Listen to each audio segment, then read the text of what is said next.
Welcome to another episode of Mike Reads. Tonight we'll be continuing in our series on Thomas Sowell's Economic Facts and Fallacies with our second and final read in Chapter 7. Chapter 7 is entitled Third World Facts and Fallacies. Tonight's read is going to be in the sections Economics, and in the final section, which is only 3/4 of a page long, Summary and Implications. As I've mentioned throughout the course of this series, we're doing this series as a parallel read with Henry Hazlitt's Economics in One Lesson. So I'll put a link to that series so you can follow along there in this video's description. As I've also mentioned throughout the course of this series, we'll be doing an analysis and review of tonight's read. So I'll put a timestamp in this video's description so you can jump straight to the analysis and review if that's how you'd like to go about things. One last thing to mention before we get started, this is the longest read that we will be doing in this entire series by far. So Sowell has this section as such broken up into several subsections. I'll let you know when we get to those subsections, and I'll put timestamps in this video's description that correspond to those subsection and section breaks to make it easier to follow along as well. So with that said, let's dive into tonight's read, which is in Chapter 7, Third World Facts and Fallacies. Economics. While contrasts between the economic levels of rich and poor nations are striking to the eye, these contrasts are truly staggering when seen in statistics. Real income per capita in Switzerland is more than 3 times that of Malaysia and 40 times that of Afghanistan, while the real income per capita of the United States is 50 times that of Afghanistan.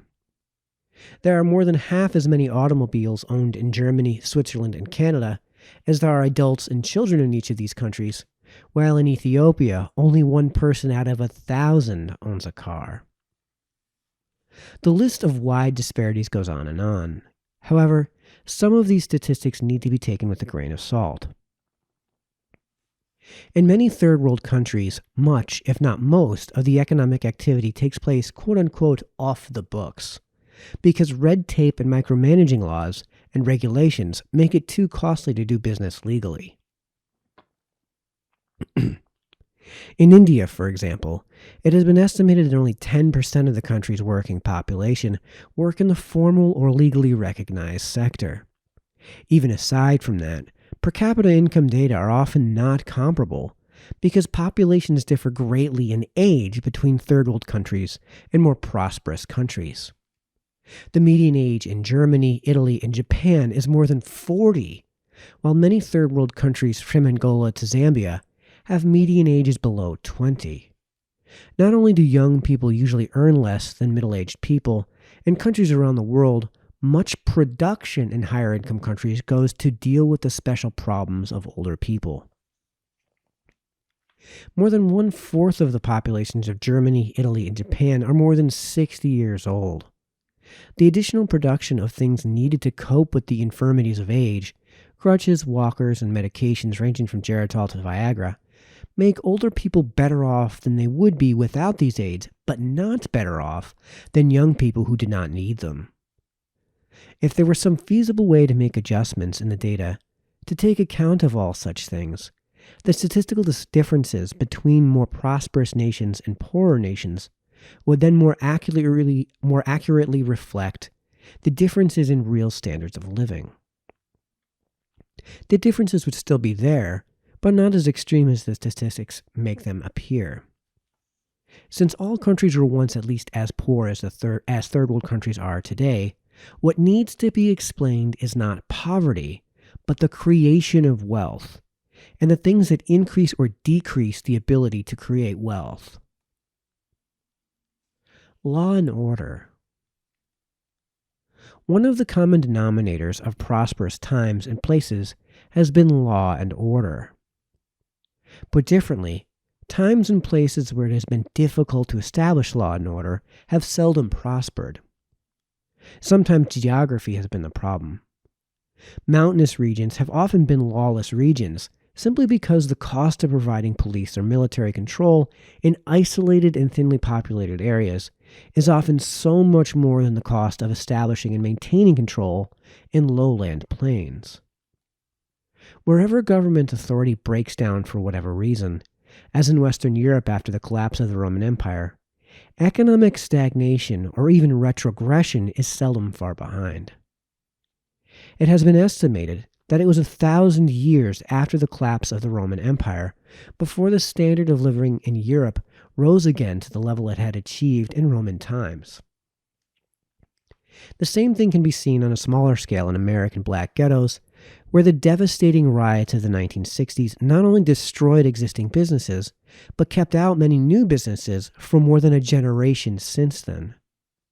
Even despotic laws, as under Genghis Khan or in the Ottoman Empire, have fostered economic prosperity when these laws have been dependable rather than capricious or corrupt. One of the hallmarks of many third world countries, especially those with otherwise favorable economic prospects in terms of natural resources or other favorable geographic factors, has been ineffective, capricious, or corrupt law enforcement. Nigeria, for example, has oil and better navigable waterways than most of sub-Saharan Africa, but has repeatedly been ranked among the world's most corrupt nations, if not the most corrupt nation. The same geographical fragmentation of sub-Saharan Africa, which more directly handicapped Africa's economic development, has also done so indirectly by making the establishment of law and order over wide areas difficult to achieve. As a study of the effect of culture on economic development put it, quote, "If you are really looking for societies characterized by unrestrained greed and weak government, sub-Saharan Africa is the place to find them. The quote-unquote governments of these countries are corrupt businesses, more akin to the mafia than to public services." End quote. Countries fragmented into areas under the arbitrary rule of local warlords, whether Afghanistan today or the clan chiefs of the Scottish Highlands in centuries past, have likewise remained mired in poverty. Law and order involve more than physical security, essential as that is. For economic activities that take some time, property rights are a prerequisite, so that those who farm or invest in business can feel assured that the fruits of their activities will be theirs. Even people who own no property have a large stake in property rights if they are to be employed in an economy made prosperous by the presence of property rights. Perhaps the easiest way to understand the role of property rights is to see what happens in their absence.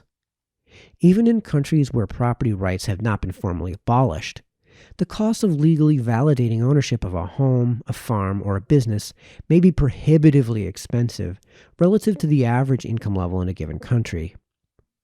This is in fact a common situation in third world countries. The Economist magazine has estimated that in Africa, only about 1 person in 10 works in a legally recognized enterprise or lives in a house that has legally recognized property rights. In Egypt, an estimated 4.7 million homes have been built illegally. In Peru, the total value of the country's real estate that lacks property rights has been estimated to be more than a dozen times greater than all the foreign direct investments ever made in the country during its entire history. A similar prevalence of economic assets not recognized by the legal system has been found in other third world countries. Such lack of legal recognition is not a mere formality. It is a crippling handicap for those seeking to rise from poverty to prosperity, whether as individuals or as nations. Many of the great corporate enterprises of the world began at an extremely modest level, such as those already achieved by innumerable entrepreneurs in the third world. The Hewlett-Packard Corporation, for example, began in a garage that was rented with borrowed money. The J.C. Penney department store chain was begun by a man who grew up in worse poverty than most people on welfare today. The NBC Broadcast Network was begun by a man who had to support himself as a teenager by hawking newspapers on the street. The list could go on and on. But all these people without money lived in a society where they had access to other people's money as a result of a legal system where property rights facilitated the transfer of money from those who had it to those who had entrepreneurial talents but no money. The third world is full of peddlers who remain peddlers all their lives. But in the United States, it was peddlers who began such enterprises as Macy's, Bloomingdale's, and Levi Strauss. For businesses in general, whether large or small, the availability of other people's money is often crucial. Without property rights, lenders are reluctant to lend to people who do not have the cash to pay them back, and whose homes or other assets are not recognized as theirs by the legal system, and therefore cannot be used as a collateral that can be foreclosed and transferred to the lender in case of default. Businesses that start small and grow large can seldom get off the ground by issuing their own stocks and bonds before they have established a track record of success. And they have little chance of establishing such a track record without money. Many third world peddlers and other small-scale entrepreneurs cannot draw on other people's money beyond the narrow circle of their own family and friends, but developing a large corporation requires drawing on money from thousands of strangers, beginning with getting their money indirectly from banks or other financial intermediaries. An absence of property rights cuts off that process early on. The problem is not simply that particular individuals in the third world who might become corporate leaders in a society with property rights lack that opportunity. The more fundamental and more important fact is that the whole society could benefit from having numerous major corporate enterprises to provide more goods to consumers, jobs for workers, and tax revenues to governments. The formal legal system is not the only aspect of law and order. The levels of honesty, cooperation, and civic virtue among the people is not only of social but of economic consequence. For example, quote, Malagasy grain traders carry out inspections of each lot of grain in person because they don't trust employees. 1/3 of the traders say they don't hire more workers because of fear of theft by them. This limits the grain trader's firm size, cutting short a trader's potential success. In many countries, companies tend to be family enterprises because family members are the only ones felt trustworthy. So the size of the company is then limited by the size of the family. End quote. What economist William Easterly has called, quote, the radius of trust, end quote, varies greatly from group to group and from country to country. Within groups like the Marwaris of India, the Chinese of Southeast Asia, or Hasidic Jews in New York's diamond industry, transactions involving substantial sums of money can take place without written agreements or recourse to the legal system, giving these groups competitive advantage over other members of their respective societies who cannot safely engage in similar low-cost ways of doing business. Whole nations likewise differ in the levels of honesty. Bicycles can be left parked without locks in Tokyo, but doing so in many other countries would be a virtual guarantee that they would be stolen. Population. For more than 2 centuries, one of the most persistent explanations for poverty, whether in the third world or elsewhere, has been quote-unquote overpopulation. But the term has seldom been defined in any meaningful way, that is, in any way that is not tautological. If the term is used to refer to the ratio of people to land, then even a cursory examination of data demonstrates that it is false. Argentina has fewer people per square mile than the United States, but has a per capita real income that is only a fraction of that of Americans. India has a population per square mile that is several times that of either Argentina or the United States, but not quite as many people per square mile as Japan, which has a far higher real income per capita than India. Poverty-stricken sub-Saharan Africa has a population density that is only a fraction of that of Japan. It is also possible to find some poverty-stricken countries with greater population densities than some prosperous countries. But there is no consistent relationship between population density and real income. Looking at what happens over time likewise gives no support to the theory that quote-unquote overpopulation causes poverty. As one of the leading development economists of the 20th century put it, quote, "Between the 1890s and 1930s, the sparsely populated area of Malaysia, with hamlets and fishing villages, was transformed into a country with large cities, extensive agricultural and mining operations, and extensive commerce.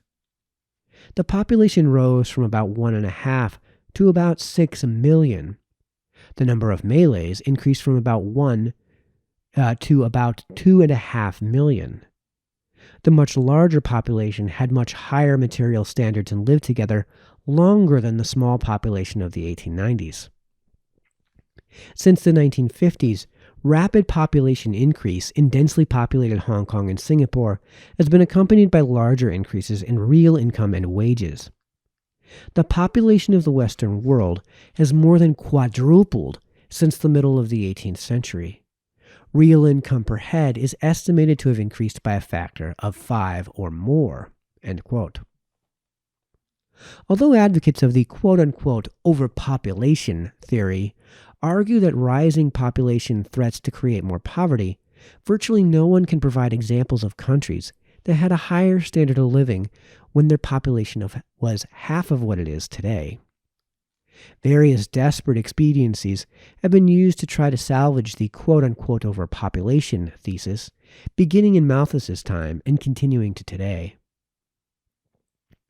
Some argue that it is not land, but arable land that matters.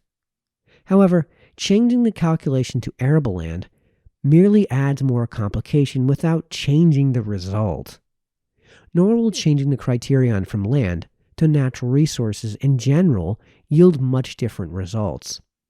As already noted, the value of natural resources per capita in Uruguay and Venezuela is some multiple of their value in Switzerland or Japan, while the real income per capita in Switzerland or Japan is some multiple of what it is in Uruguay or Venezuela. Some argue that population should not be compared to raw natural resources, but to developed resources, in order to determine whether there is overpopulation. However, developed resources are simply another name for wealth. So it is simply a tautology to say that more population relative to developed resources means lower wealth per capita. The real danger in tautologies is that, because they are irrefutable definitions, the irrefutability of what they are saying about the real world, which is nothing, gives a spurious credibility to what they insinuate. As noted in Chapter 2, thinly populated areas means much higher costs per person to supply water, electricity, sewage lines, telephone lines, hospitals, and numerous other costly things. Sub-Saharan Africa's thin population per square mile is one of its major economic handicaps. Whatever the intellectual deficiencies of the overpopulation explanation of poverty, it has been politically viable for centuries, and third world governments have imposed birth control policies, with the most draconian being those in China, where there have been severe penalties for exceeding the number of children prescribed by governmental authorities, usually 1 child per couple. Culture. While external factors like property rights and geographical factors can influence the economic development of nations, such internal factors as cultural values can often be of equal or even greater importance. It has not been at all uncommon for people from outside a given culture to come into society and, beginning at an economic level below that of the existing population, rise over time well above those around them, despite the fact that all of the people in the society live within the same external conditions. Italian immigrants to Argentina, Lebanese immigrants to West Africa, immigrants from India to Fiji, Jewish immigrants to the United States, German immigrants to Tsarist Russia, and Chinese immigrants to a number of countries in Southeast Asia are just some of the examples of this phenomenon. Many, if not most, of these immigrants arrived destitute financially and often with little or no education. What they had was a culture that was different from that of those whom they overtook and left behind. Whole industries and sectors of an economy have been created by people from different cultures. Argentina became one of the world's great exporters of wheat after German immigrants settled there, even though the Argentines had imported wheat before. The land and its ability to grow wheat had not changed. What had changed were the people who settled on the land. Sometimes new industries were introduced not by immigrants, but by sojourners from other countries, as the British built railroads in countries around the world, from India to Africa to Australia and Argentina. Worldwide migrations in recent centuries have led to racially and culturally different peoples interacting in societies far from those in which their forebears originated and developed their different cultures and different economic skills. Often they reproduced in their new destinations the same patterns found in their lands of origin. The mining that was so much a part of the economic history of Wales, was also a major part of the history of Welsh immigrants to the United States and Australia. The prominence or predominance of Jews in clothing production in medieval Spain also reappeared later in the Ottoman Empire, in the United States, and in South America. Areas blessed with an abundance of natural resources have been unable to sustain prosperity even after it has been achieved, when the surrounding institutions and culture do not sustain a dependable framework of law and order. Argentina has been a classic example, though similar patterns have appeared in some other Latin American countries. Argentina has been described as, quote, among the world's most richly endowed countries, end quote, with, quote, some of the world's richest soil, end quote, and, quote, substantial oil and natural gas deposits, end quote. Early in the 20th century, it was one of the 10 richest nations in the world. Much of its modern development, however, was not internally generated, but was due to foreign, mostly British, initiative.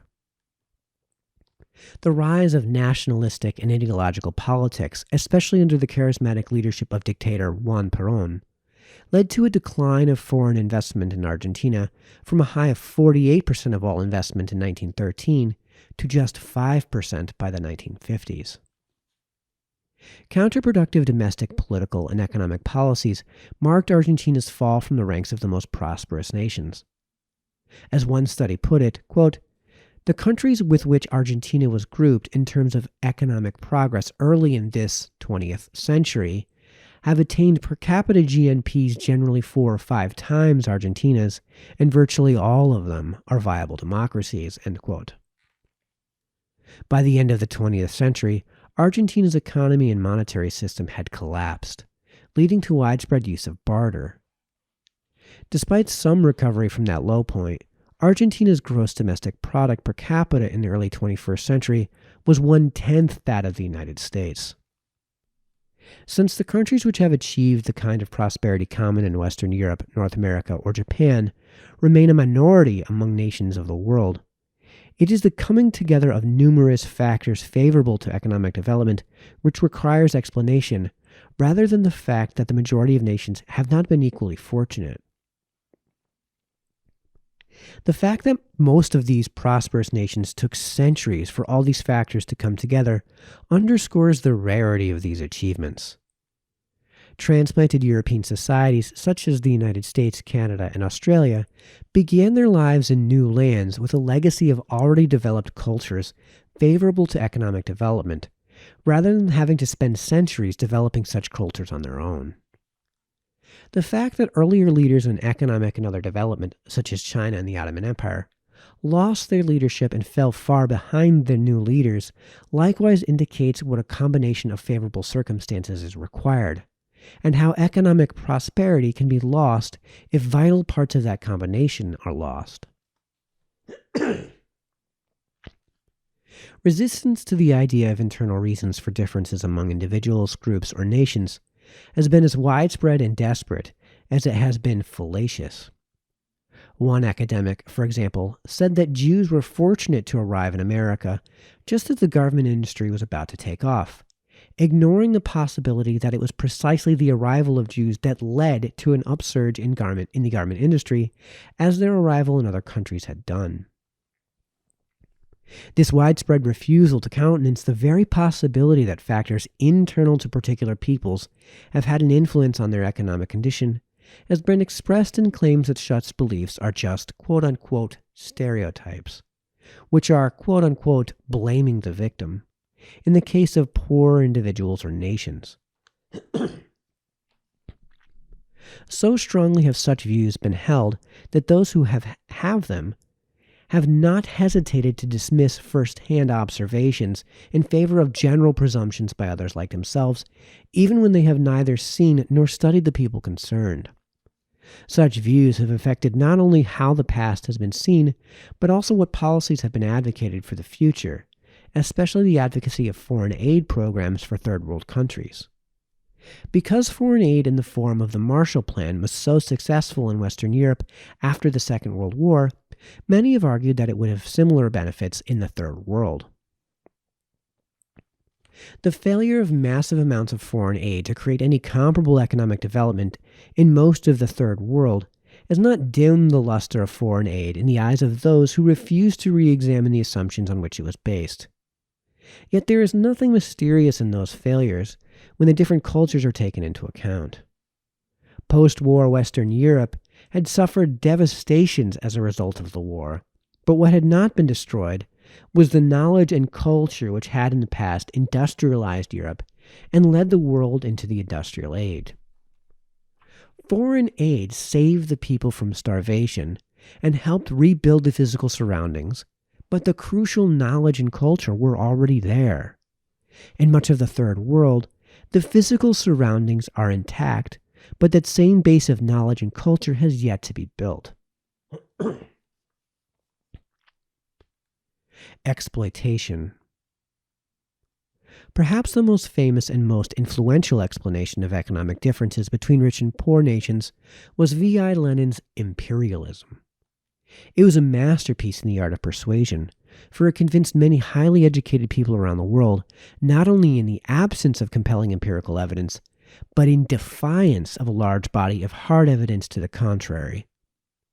The thesis of imperialism was that industrial capitalist nations had surplus capital, which would drive down the rate of profit over time in accordance with Marxist theory, unless it were exported to the non-industrial poorer nations of the world, where it could find a wider field for exploitation. What Lenin called the quote-unquote super profits to be earned in these poorer nations would save capitalism in the industrial nations and even allow them to share some of the fruits of their exploitation with their own working classes, so as to keep them quiescent and forestall the proletarian revolution which Marx had predicted, but which by Lenin's time showed no signs of materializing. This theory neatly explained away the failure of Marx's predictions, and at the same time provided a politically satisfying explanation of income differences between rich and poor nations. A table of statistics in imperialism provided a crucial summary of evidence for Lenin's theory. I'll edit this table in so you guys can see it in this video. The countries listed in capital letters across the top of the table are the industrial capitalist nations that were investing the various sums of money shown in the places listed in smaller letters along the side of the table, supposedly in the poorer and less industrially developed parts of the world. But the huge and heterogeneous categories, for example, America, meaning the entire Western Hemisphere, make it impossible to know whether the industrial nation's investments are being made in the less industrial parts of these sweeping categories or in the more industrialized parts. However, data from other sources make it clear that in fact most of the foreign investments of prosperous industrial nations went to other prosperous industrial nations then and now. The United States was then, and is today, the largest recipient of foreign investment from Europe. Likewise, the foreign investments of Americans went primarily to other prosperous modern nations, not to the Third World. For most of the 20th century, the United States invested more in Canada than in all of Africa and Asia put together. Only the economic rise of post-war Japan and later other Asian industrializing nations, attracted American investments to Asia on a large scale in the latter part of the 20th century. In short, the actual pattern of international investments went directly opposite to the theories of Lenin, who concealed that fact within his large and heterogeneous categories of investment recipients. The combination of Lenin's genius for propaganda and an audience receptive to his thesis allowed his theory of imperialism to be widely accepted among intellectuals, activists, and people in the Third World. Exploitation is a virtually perfect political explanation of income differences. It validates whatever envy or resentment may be felt by people with lower incomes toward people with higher incomes. It removes whatever stigma may be felt from implications of lower ability or lower performance on the part of those with lower incomes. It locates the need for change in other people, rather than imposing the burden of change on those who wish to rise. Moreover, it replaces any such burdensome task with a morally uplifting sense of entitlement. Whatever the empirical and logical problems with the theory of exploitation, political movements are seldom based on empirical evidence and logic. Those who blamed the poverty of third world nations on colonialism continued to blame the legacy of colonialism for decades after most of these third world colonies became independent nations. The same belief provided a basis for independent third world nations to confiscate the property of foreign investors who were seen as quote-unquote exploiters. In the places where there were sizable European settler communities, as in Zimbabwe or South Africa, such beliefs provided rationales for dispossessing the European settlers. However, in doing so, third world governments inadvertently revealed the fallacy of the belief that physical wealth was crucial. If it was, such confiscations would improve the economic conditions of the indigenous population.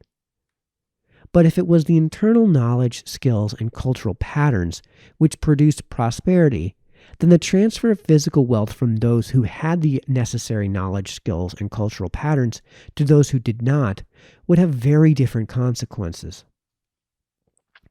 The African nation of Zimbabwe was an all too typical example.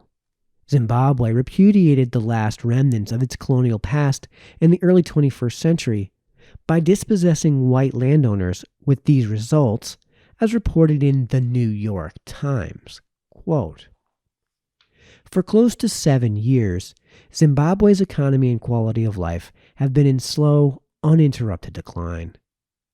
They are still declining this year, people there say, with one notable difference. The pace is no longer so slow. In recent weeks, the National Power Authority has warned of a collapse of electrical service. A breakdown in water treatment has set off a new outbreak of cholera in the capital, Harare. All public services were cut off in Marondera, a regional capital of 50,000 in eastern Zimbabwe, after the city ran out of money to fix broken equipment. In Chitungwiza, just south of Harare, electricity is supplied only 4 days a week." End quote. Foreign aid. By foreign aid is meant international transfers of wealth, either directly from governments in more prosperous nations to governments in poorer nations, or indirectly by transfers through international agencies like the World Bank or the International Monetary Fund to governments in the Third World.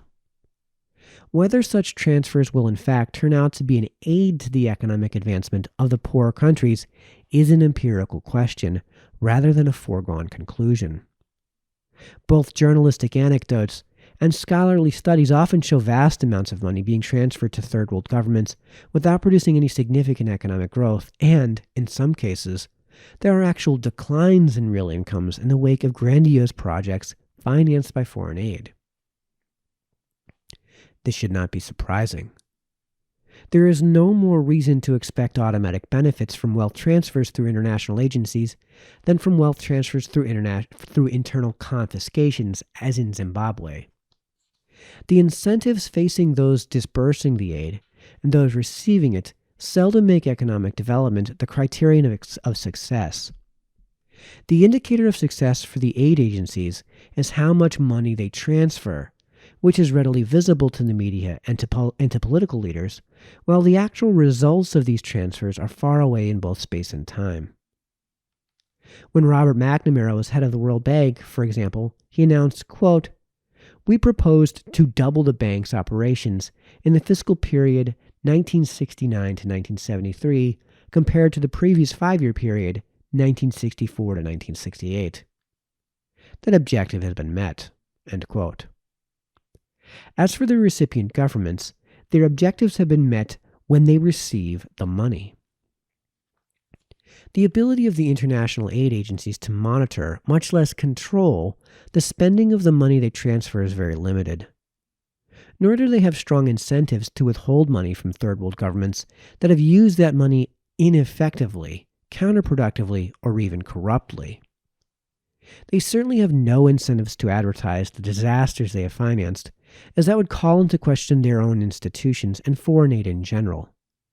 Given these incentives, it is not nearly as surprising as it might otherwise be that international aid agencies continue to transfer money to Tanzania during its draconian and disastrous social experiments under Julius Nyerere, and even to Rwanda while genocide was going on.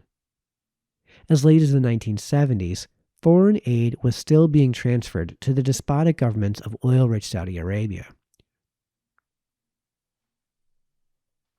Loans from international agencies are often not repaid, except in the cosmetic sense that existing loans are quote-unquote repaid from still larger loans made later by the same agency to the same country.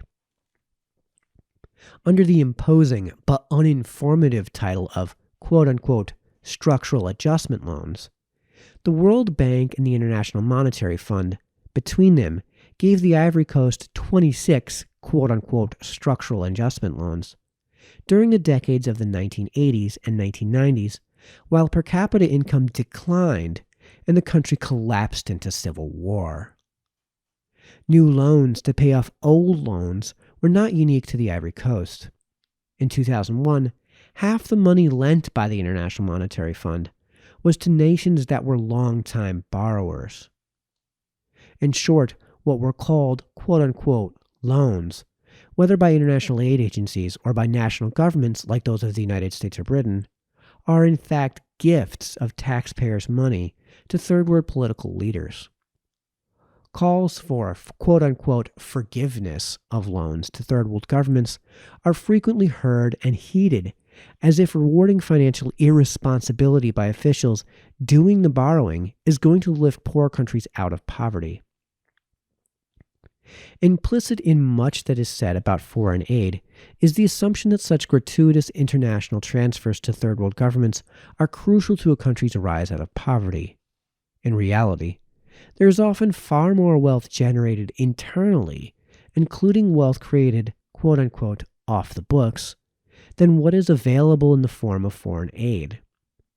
There is often also far more money available in international financial markets, but this money is unlikely to take the form of blank checks for grandiose projects or loans that no one expects to be repaid. Where international aid agencies do attempt to monitor, influence, or control governments receiving grants or loans, the results have by no means always or usually been positive.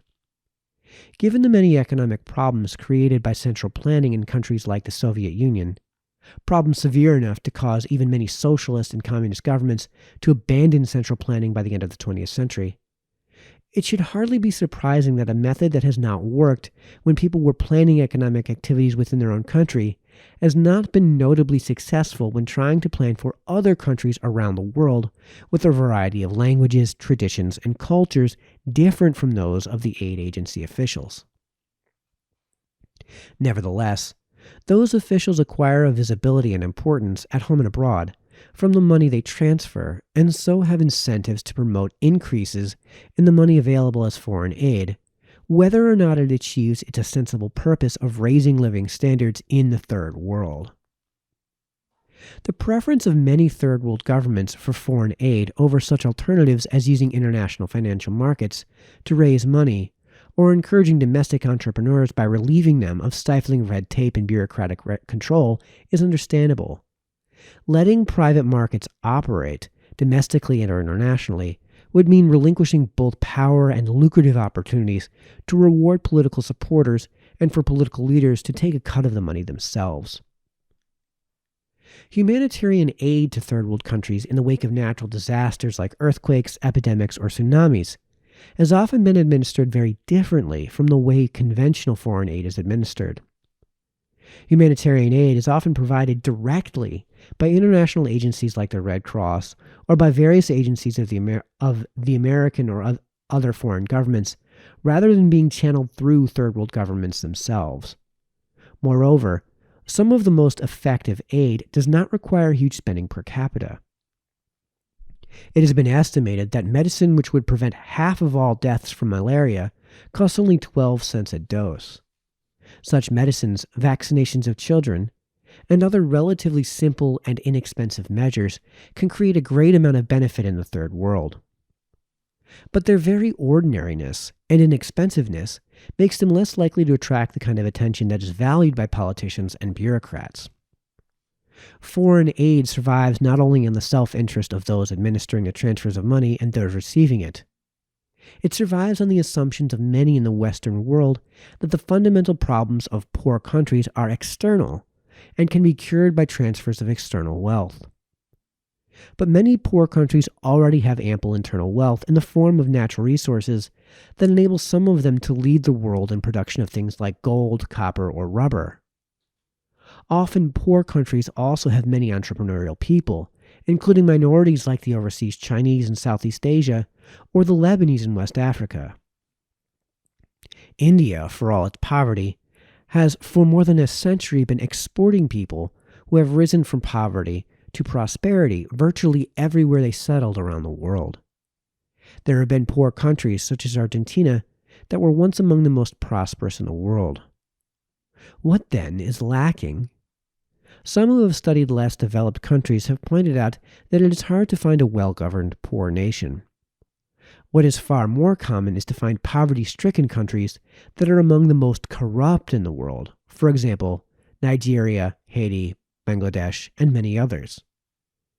It is not just that the political leaders are corrupt. The level of mutual trust among the people at large has been found to be far lower in such countries than in more affluent nations. Where poorer countries contain entrepreneurial minorities who are capable of creating wealth, those minorities are often resented and restricted by discriminatory laws and policies. In some cases, such wealth-producing minorities have been forced out of the country by hostility and outright violence, or even officially expelled, as Indians and Pakistanis were expelled from Uganda in the 1970s, after which the Ugandan economy collapsed. In other cases, where much of the wealth in a country has been created by foreign investors and foreign entrepreneurs, the resentments against those foreigners has led to the theft of their businesses by government, or, quote-unquote, nationalization, as it is phrased politically. Here, too, the transfer of wealth from those who created it has often produced no lasting benefit to the indigenous population, and has often marked the decline of those businesses and of those local economies. In much of sub-Saharan Africa, standards of living were lower decades after the departure of the colonial rulers than these standards were in the era of colonialism, despite both quote-unquote nationalizations and foreign aid. In short, many of the problems of very poor countries are internal, however politically unpalatable that may be to the inhabitants of those countries or to those in the Western world who prefer other explanations. This conclusion is reinforced by the history of very poor countries that rose rapidly to higher economic levels, such as Scotland in the 18th century, Japan in the 19th century, and China in the 20th century. In all these cases, they raised themselves economically through internal changes, brought on by a recognition that such internal changes were necessary. In the case of Scotland, it was the rapid spread of education and the English language. In the case of Japan, it was a national obsession, which included sending many Japanese young people to study in the more industrialized Western nations and bringing Westerners with industrial skills to Japan. In China, it was the successive lifting of government restrictions on their economy and the opening of it to international businesses and investors.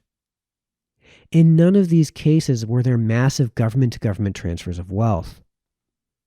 Other examples of dramatic rises out of poverty, such as Singapore and South Korea, were likewise based on internal changes deliberately undertaken. The consequences of what has happened in third world countries, with the mere transfer of money or capital, were typified by the experience of foreign aid to Tanzania. Quote, in Tanzania, the World Bank financed the Morogoro shoe factory. It was built with modern equipment and shoemaking technology to satisfy all Tanzania's demand for shoes and have capacity for exports to Europe. The Morogoro shoe factory was not a success. Its equipment regularly failed because of lack of maintenance and shortages of spare parts. Workers and managers stole from the plant. The Morogoro plant was designed like a modern Western shoe factory, with aluminum walls and no ventilation system, inappropriate for the Tanzanian climate. The Morogoro shoe factory never operated at more than 5% of capacity and never exported a single shoe. End quote. Summary and implications. Although we have, for the sake of convenience, used such terms as the Third World and foreign aid, the late Professor Peter Bauer, a distinguished development economist at the London School of Economics, has pointed out how misleading such terms can be. The term Third World suggests that there is some special group of nations that are worlds apart from the rest of humanity. In reality, their populations are a majority of humanity, and there is no continuum of incomes from the highest to the lowest, with no special break separating some nations' incomes from the incomes of others. Nor is there a racial divide. As Professor Bauer pointed out, quote, in the Third World as a whole, the whites outnumber the blacks, end quote. Foreign aid is another misleading term, and that it presupposes that transfers will aid in economic development, despite all too many examples where continued massive transfers of wealth have accomplished nothing, except to solidify the existing regime and make the necessary changes less likely. Foreign aid also gives officials of aid agencies leverage to prescribe whatever economic policies happen to be in vogue at the moment, deflation, shock treatment, or whatever, without being accountable for the consequences. Perhaps the biggest fallacy in discussions of third world countries is the implicit assumption that there is something intellectually baffling or morally wrong about the fact that different nations have different per capita incomes. Given large differences in geography, demography, history, and culture, it is hard to imagine how it could be otherwise. Humanitarian aid to enable countries to meet natural disasters beyond their capacity to foresee or avoid need not be based on any assumptions about the reasons for their incomes being what they are. But attempts to remake other countries show no track record comparable to the dramatic improvements that countries have achieved when they have decided to remake themselves. That concludes Chapter 7 in today's read. Now on to the analysis and review part of the video.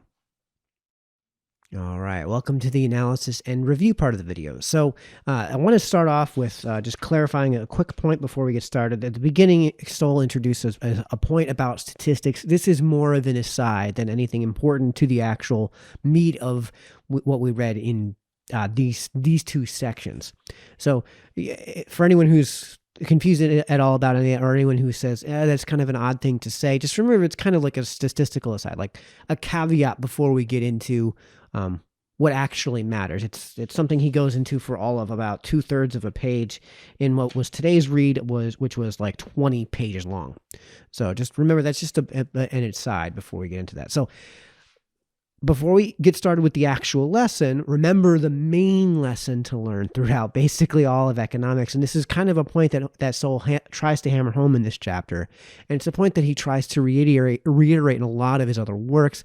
And that is that it's not poverty that needs to be explained. It's wealth that needs to be explained. The big question is, how on earth did nations, did individuals ever go from crawling on the ground and barely scraping to survive to being comfortably in this office with air conditioning and a really nice camera and lighting? How did nations get rich? That's why Adam Smith's book is called The Wealth of Nations and not The Poverty of Nations. And this is the major thesis of the 1,200 pages that are The Wealth of Nations.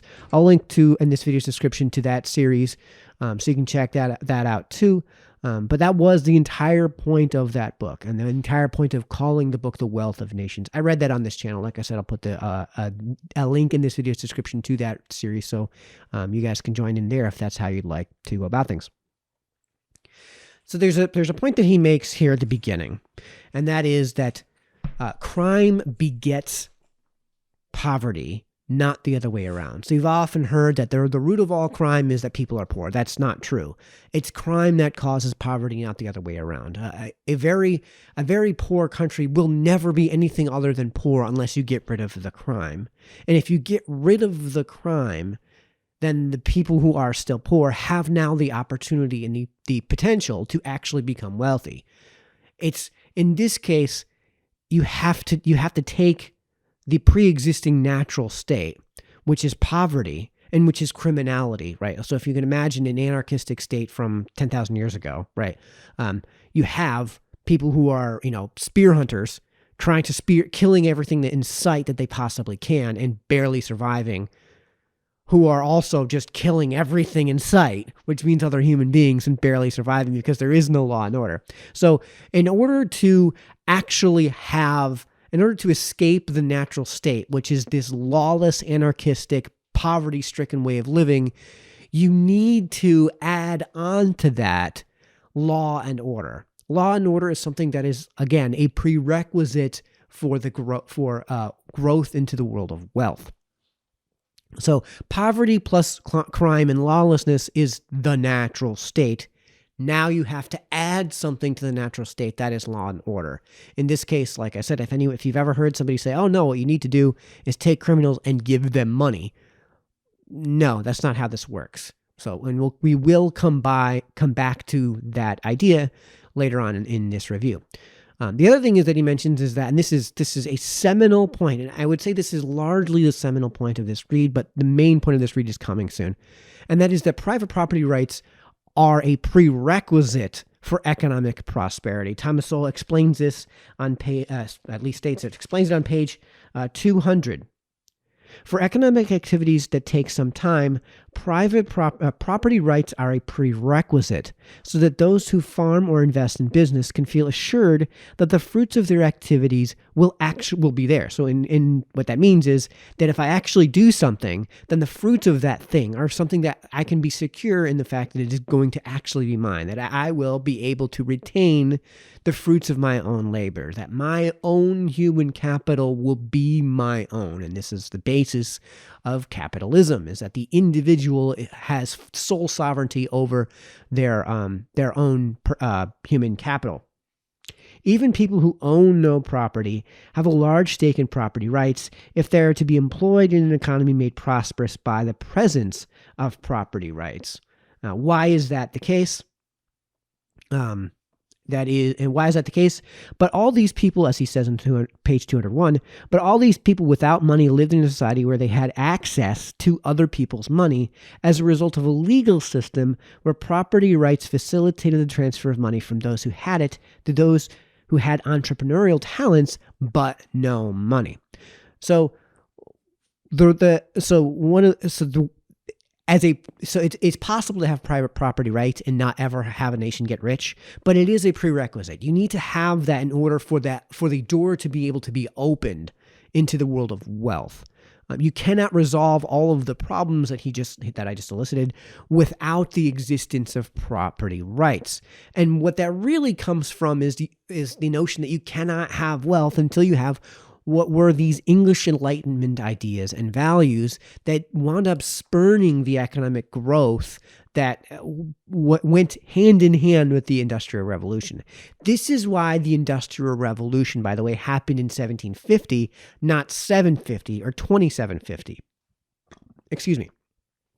A lot of the technology that existed in even 1550 was not really all that different from the technology that existed hundreds of years before that. But why is it that we gained in leaps and bounds in terms of economic prosperity and technological advancements, specifically in 1750? And the answer is that you had about 100 or so years of these English Enlightenment values. Not the French Enlightenment values, specifically the English Enlightenment values. And that's also why you saw the Industrial Revolution take place where you had these values.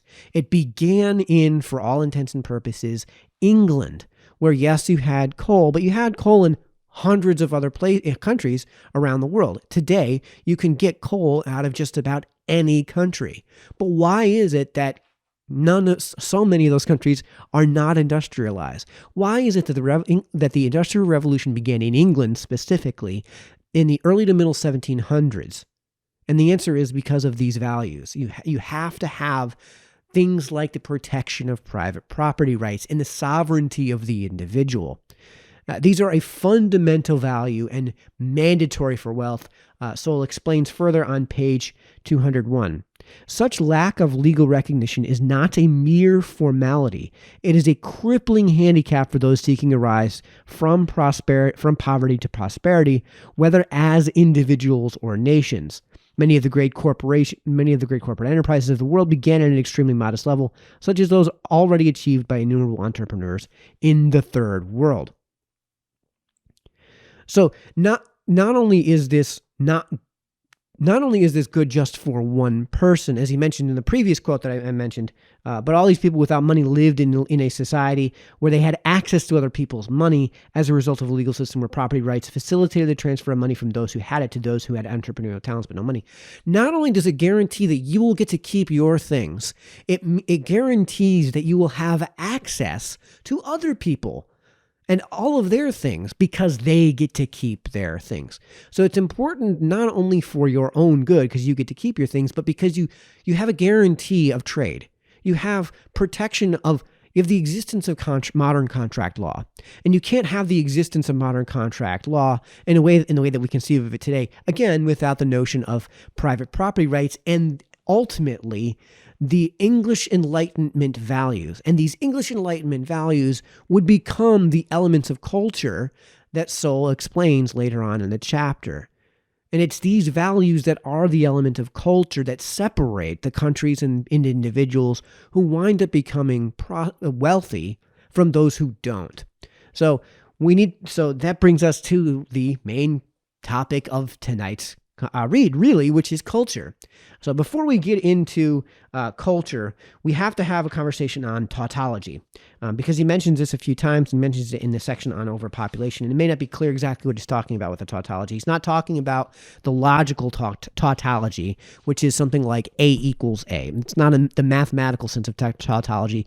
We're using it in the context of a rhetorical device, often used in debate.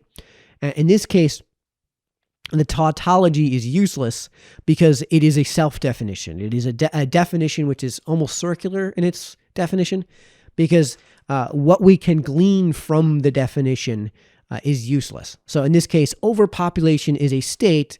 So if you were to define overpopulation as a state where the wealth of a group of people cannot sustain the number of people in that group, that means it's just poverty. So in this case, we've defined away overpopulation to the point that the role of poverty has no meaning. So in this case, it's not that poverty creates overpopulation, but the way you define overpopulation is to be poverty, right? So in a state of poverty, you can't support the population you have. So there are more people than you can support. So that's overpopulation, which is to say that, of course, in this case, it's not that poverty begats overpopulation. It's that the way you define overpopulation is as a state of poverty. So why tautologies are bad is something that Sowell explains on page 204. The real danger in tautologies is that because they are irrefutable definitions, the irrefutability of what they are saying about the real world, which is nothing, gives a spurious credibility to what they insinuate.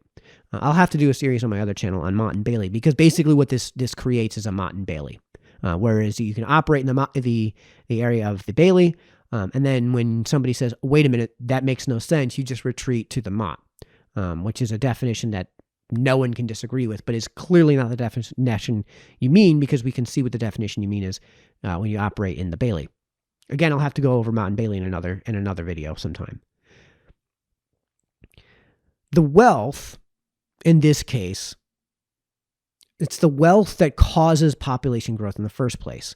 So when it comes to the notion of overpopulation, you can't have tons and tons and tons of people until there is the wealth that can sustain tons and tons and tons of people. There's 8.5 million people in New York City.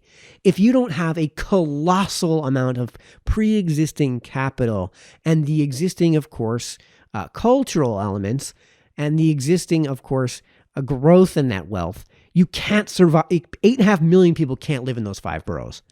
You can't have over 2 million people live in the 33 square miles that is Manhattan without an enormous amount of wealth, not only on the 33 square miles that is the island of Manhattan, but in there are 5 boroughs that surround it, in the tri-state area that surrounds that, and even really the world over, because there's so much that goes into feeding New York City. So in this case, if you were to say that part of the reason nations like Nigeria are so poor is because there just simply are too many people, how did there get to be that many people in the first place if there wasn't at least some degree of wealth to allow those people to not just starve to death? So again, it's the wealth that allows the population growth. So it's axiomatically never the case, even if you're disregarding the tautological nature of the overpopulation claim. It's axiomatically can't be the case that overpopulation is the source of poverty. So the heading of culture is really not much more than the notion that the problems within a group are problems within a group that preclude them from exiting the state of poverty and entering the state of wealth. So that means that the problems are not external to the group. It's kind of like an addict. When you talk to an addict, it's not that there's something around them that they need to change. It's them that needs to make an internal decision. If you've ever talked to an addict that's actually kind of overcome their addiction, what you'll find is they'll say that they needed to hit rock bottom. And the reason they needed to hit rock bottom is because the only reason that they come out of addiction, the only reason they escape addiction, is because they have to make that decision for themselves. It doesn't mean that somebody else has to make that decision nearly so much as it means, too, they're not doing it because of their kids. They're not doing it because of their family. They're not doing it because of their friends. They're not doing it because of their jobs. They have to do it for themselves. They have to do it as an element of improving who they are. It is a look inside that allows you to overcome addiction. It is a look inside that allows you to come over all of the ills that plague those groups of people and those individuals who are struggling to overcome long-term poverty, long-term and somewhat permanent poverty. And in a lot of these problems, there is such a thing as being struck by lightning. It's true. However, being struck by lightning is not, it's an extremely rare example. So it is not the rule. It is the opposite of the rule. And it's the obvious evidence to the fact that what you need to do in order for those groups who are poverty-stricken, let's say, to become wealthy, the obvious evidence that they need to be looking from within and they need to make changes within is explained on page 205, where this isn't an actual quote. It is an actual quote. It has not been at all uncommon for people from outside a given culture to come into a society, so immigrants, And beginning at an economic level, so below that of the existing population, so immigrants who are poorer than the natives, rise over time well above those around them. So immigrants who are poorer than the natives who come to this country and get not only richer than they were before, but richer than the natives, despite the fact that all of the people in the society live within the same external conditions, which means if you come to America as an immigrant, poor, way poorer than, say, the average American, and you get rich here in America, all of those circumstances which are external to me are also external to you. So if you get richer than me, despite the fact that you came here dirt poor, clearly it's not the previous wealth that makes you rich. Clearly it's not the previous condition that predicts your future condition, but something that is internal to that person, something that is specific to that person. Maybe they know something I don't know. Maybe that person is really good at basketball and I'm not, and that person makes it into the NBA and they become a millionaire. Maybe that person is much more dedicated to certain things that I just have no interest in. I don't know. Maybe they're dedicated to something where you can make a lot of money very easily. I'll say something that's really difficult to make money. Maybe they're more dedicated to ballet. I don't give a darn about ballet, but maybe they're really dedicated to it. Or classical music. I'm not really that into classical music, and I'm not dedicated to playing a classical musical instrument. But maybe they get really, really, really, really good at it and are dedicated to it in a way that I'm just not. And as a result, wind up getting richer than me. And if they came here to this country poor, then I have no excuse. I have no excuse to say, well, look at them. Why, like what they must have done is nefarious. No, that what they've done is internal to them. Something is different about them. And the most obvious example of that is the difference between the growth in wealth and prosperity, economically speaking, between Asians and whites in this country since 1945. In 1945, in the 1940s, the Asians in this country were so poorly treated by even our own government that we literally threw them in cages during World War II. We literally interred the Japanese Americans, many of whom were multi-generational Americans who at that point spoke no Japanese and only spoke English. And we literally hurled them into prison camps. And after World War II was done, yeah, there was some lingering animosity towards the Japanese. And after World War II was done, we almost immediately went into the Korean War. So there was some lingering animosity towards Koreans. And we here in America are notoriously terrible at distinguishing between the various Asian ethnicities. It's very difficult for us to distinguish between the Koreans, the Japanese, the Vietnamese, etc. So they wind up all getting lumped into this group that is Asians. And yes, they experienced what you might call oppression in the late 1940s. But now, despite the fact that most of them were poor and actually had on the books laws that were to their detriment specifically because of their race, that explicitly discriminated based on race, because they had those laws, you could say there was they were definitely treated differently. And then those laws disappeared, and now all of a sudden they're doing way, way better than whites. So, I mean, that's something that should be self-evident, that it's not the pre-existing money that causes more money, because you could have pre-existing money and literally hurl it onto an open pit, right? It does allow you to make more money easier, but you need the things internally to promote the continued prosperity. The graph, the graph could start off higher, but if it starts trending downward, right, and your growth starts becoming negative, then you're never going to have more money. You're going to have less money. That's what the negative growth means. You need to have the things that allow the graph to trend upward. Sowell explains this on page 210. If you give me 1 second. However, in doing so, third world governments inadvertently revealed the fallacy of the belief that physical wealth was crucial. If it was, such confiscations, the confiscations they were doing in Africa, that's what he was talking about, would improve the economic conditions of the indigenous population. And as he evidenced, it didn't. So that means that even though they had that capital that they took, the trajectory was downward. I don't know what that would be for you. It would be this direction, yeah. Because I have to do it in a mirror.